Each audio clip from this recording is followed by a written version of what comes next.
కొడక మళ్ళీ కనుక ఇది వస్తే తొక్కి నేను కసరే తొక్కబో చూసుకో. నేను మంత్ర సభలు ఏమనుకున్నారు మీరు? నేను మా కార్యకర్తలు దలుచుకుంటే న్యాయం కోసం తుంగతుర్తి పోరుగడ్డ కొట్టని గడ్డ ఇది. కానీ మేము మమ్మల్ని బ్లాక్మెయిల్ చేసి మమ్మల్ని చీటింగ్ చేసి నా ఇంటికి వచ్చి నా దగ్గర తిని నాకు వీడియో తీపిస్తారా మీరు?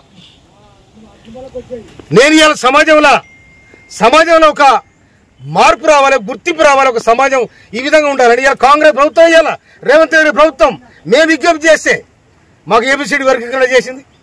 మాజీ మంత్రి కావాలని కొట్లాడినా మేము కొట్టాడు. అధిష్టానం పోయి ఇవాళ మాజీ మంత్రిని తీసుకొచ్చే వాళ్ళ ప్రధాన పాత్ర వహించిన నేను. నా తమ్ముడు ఎంపీలను అందరూ అక్కడ చిన్నోళ్ళు, నేను చెప్తే వినరు వాళ్ళు. అరే తమ్ముడు మనము చెదిరిపోతే ఆగమైతే వద్దురా, రాష్ట్ర ప్రభుత్వానికి మనం విజ్ఞప్తి చేస్తే మనకు మంత్రి పదవి వస్తుంది, సామాజికంగా మాదిగలకు కూడా అవకాశం ఉంటుందని చెప్పి నా ప్రయత్నం చేసిన. ఈ ప్రయత్నం కూడా మీరు ఓరలేకపోతున్నారు.